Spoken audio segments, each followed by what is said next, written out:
ಎಲ್ಲರಿಗೂ ನಮಸ್ಕಾರ ಸ್ನೇಹಿತರೆ, ಲೋಕಲ್ ಕನ್ನಡತಿ ಚಾನೆಲ್ಗೆ ಸ್ವಾಗತ. ನಾನು ಅರ್ಷಿಯಾ. ಕಳೆದ ಸೆಪ್ಟೆಂಬರ್ 4ರಂದು ರೇಣುಕಾಸ್ವಾಮಿ ಕೊಲೆ ಪ್ರಕರಣದ ಚಾರ್ಜ್ ಶೀಟ್ ಅನ್ನು ಕೋರ್ಟಿಗೆ ಸಲ್ಲಿಸಲಾಗಿತ್ತು.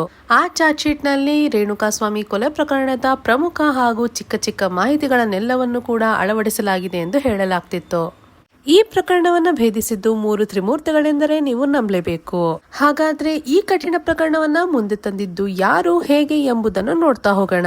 ದರ್ಶನ್ ಅಂಡ್ ಗ್ಯಾಂಗ್ ಬಂಧನದಿಂದ ಚಾರ್ಜ್ ಶೀಟ್ ತನಕ ಪೊಲೀಸರ ಅಧಿಕಾರಿಗಳ ದಿಟ್ಟ ಕೆಲಸ. ಒಂದು ಚಾರ್ಜ್ ಶೀಟ್ ನಲ್ಲಿ ಇಡೀ ಪ್ರಕರಣದ ಪ್ರಮುಖ ಹಾಗೂ ಚಿಕ್ಕ ಚಿಕ್ಕ ಮಾಹಿತಿಯನ್ನು ಕೂಡ ದಾಖಲಿಸಲಾಗಿದೆ.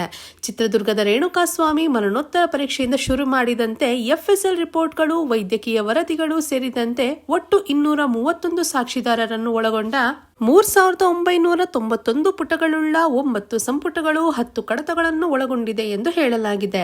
ಇಷ್ಟೆಲ್ಲ ಚಾರ್ಜ್ ಶೀಟ್ ಹಿಂದೆ ಇದ್ದದ್ದು 3 ಜನರ ಮಾಸ್ಟರ್ ಮೈಂಡ್. ಸಿನಿಮೀಯ ರೀತಿಯಲ್ಲಿ ಪ್ರಕರಣ ಭೇದಿಸಿದ ಪೊಲೀಸರು.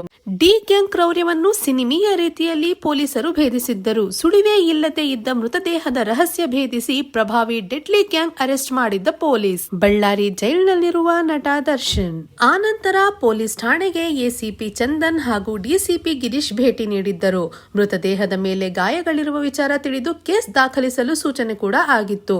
ಆನಂತರ ಪುನಃ ಪೊಲೀಸರು ದಿಕ್ಕು ತಪ್ಪಿಸಲು ಸರೆಂಡರ್ ಹೈ ಡ್ರಾಮಾ ಕೂಡ ಆಯಿತು. ಹಂತಕರ ಹೈ ಡ್ರಾಮಾ ನಿಜ ಎಂದು ನಂಬಿದ್ದರೆ ಮಣ್ಣಲ್ಲಿ ಮಣ್ಣಾಗುತ್ತಿತ್ತು ಸ್ವಾಮಿ ಸಾವಿನ ಸೀಕ್ರೆಟ್. ಚಾಣಾಕ್ಷತನ ತೋರಿಸಿದ್ದ ಪೊಲೀಸ್ ಇಲಾಖೆ. ಸರೆಂಡರ್ ಆದ ಬಳಿಕವೇ ಪೊಲೀಸರು ತಮ್ಮ ಚಾಣಾಕ್ಷತನ ತೋರಿದ್ದು ಡಿ ಗ್ಯಾಂಗ್ ಸುಳಿವು ಪತ್ತೆ ಹಿಂದೆ ಇದ್ದದ್ದು ತ್ರಿಮೂರ್ತಿಗಳು. ಹಾಗಾದ್ರೆ ಆ ತ್ರಿಮೂರ್ತಿಗಳು ಯಾರು ಎಂಬ ಪ್ರಶ್ನೆಗೆ ಉತ್ತರವೇ ಖಡಕ್ and dynamic decision maker commissioner B Dayanand, DCP Girish ಮತ್ತು ACP Chandan and team. Darshan and gang ಕೈವಾಡ ಬಗ್ಗೆ ಖಾತ್ರಿಯಾಗುತ್ತಿದ್ದಂತೆ ದಯಾನಂದ್ ಬಂಧನಕ್ಕೆ ಸೂಚಿಸಿದ್ದರು. ಒಂದು ಕಡೆ ದರ್ಶನ್ ಅರೆಸ್ಟ್, ಇನ್ನೊಂದು ಕಡೆ ಹೈ ಪ್ರೆಷರ್. ಯಾರ ಒತ್ತಡಕ್ಕೂ ಮಣಿಯದೆ ಖಡಕ್ ಆಗಿ ಗಿರೀಶ್ ಈ ಪ್ರಕರಣವನ್ನ ಭೇದಿಸಲು ಗಟ್ಟಿಯಾಗಿ ನಿಂತುಬಿಟ್ರು. ತನಿಖೆ ಆರಂಭದಿಂದ ಹಿಡಿದು ಕೊನೆಯವರೆಗೂ ತನಿಖೆಯ ಮುಖ್ಯಸ್ಥರಾಗಿ ಗಮನ ವಹಿಸುತ್ತಲೇ ಇದ್ದರು. ತನಿಖಾ ತಂಡಕ್ಕೆ ಸೂಕ್ತ ಮಾರ್ಗದರ್ಶನ, ತನಿಖೆ ಮೇಲೆ ಒತ್ತಡ ಬಾರದಂತೆ ಎಚ್ಚರಿಕೆ ಕೂಡ ವಹಿಸಿದ್ರು. ತನಿಖಾ ತಂಡಕ್ಕೆ ಮುಕ್ತವಾಗಿ ತನಿಖೆ ನಡೆಸಲು ಅವಕಾಶ ಕೂಡ ನೀಡಿದ್ರು. ಈ ಮೂಲಕ ಪ್ರಕರಣದ ತನಿಖೆ ನಡೆಸಿ 3991 ಪುಟಗಳ ಚಾರ್ಜ್ ಶೀಟ್ ಅನ್ನ ಸಲ್ಲಿಕೆ ಮಾಡಿದ್ರು. ಇನ್ನು ತನಿಖೆ ಜವಾಬ್ದಾರಿಯನ್ನ ಅದ್ಭುತವಾಗಿ ನಿಭಾಯಿಸಿದ್ದರು ACP ಚಂದನ್. ದರ್ಶನ್ ಸೇರಿ 17 ಆರೋಪಿಗಳ ಬಂಧನ, ವಿಚಾರಣೆ, ಮಹಜರು, ಸಾಕ್ಷ್ಯಗಳ ಸಂಗ್ರಹ. 231 ಸಾಕ್ಷ್ಯಗಳನ್ನು ಸಂಗ್ರಹ ಮಾಡಿ ಚಾರ್ಜ್ ಶೀಟ್ ಸಲ್ಲಿಕೆ ಮಾಡಲಾಗಿದೆ. ಆರೋಪಿಗಳು ಪ್ರಕರಣದಿಂದ ಪಾರಾಗಲು ಸಣ್ಣ ದಾರಿಯೂ ಸಿಗದಂತೆ ತನಿಖೆ, ಸಾಕ್ಷ್ಯಗಳ ಸಂಗ್ರಹ ಮಾಡಲಾಯಿತು.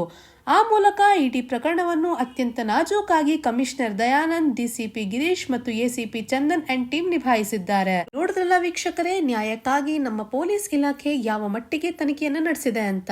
ಈ ತನಿಖೆಯ ಪೊಲೀಸ್ ಅಧಿಕಾರಿಗಳಿಗೆ ನಮ್ಮ ಕಡೆಯಿಂದ ಒಂದು ಸಲ್ಯೂಟ್. ಇಂತಹ ನೇರ ಹಾಗೂ ದಿಟ್ಟ ಅಧಿಕಾರಿಗಳು ನಮ್ಮ ಕರ್ನಾಟಕ ರಾಜ್ಯಕ್ಕೆ ಬೇಕು ಅಂತ ಹೇಳ್ತಾ ಈ ವಿಡಿಯೋನ ಇಲ್ಲೇ ಮುಗಿಸ್ತಾ ಇದ್ದೀನಿ. ಈ ವಿಡಿಯೋ ನಿಮಗೆ ಇಷ್ಟವಾದಲ್ಲಿ ವಿಡಿಯೋನ ಲೈಕ್ ಹಾಗೂ ಶೇರ್ ಮಾಡಿ ಹಾಗೂ ಚಾನೆಲ್ನ ತಪ್ಪದೆ ಸಬ್ಸ್ಕ್ರೈಬ್ ಮಾಡಿ. ಧನ್ಯವಾದ.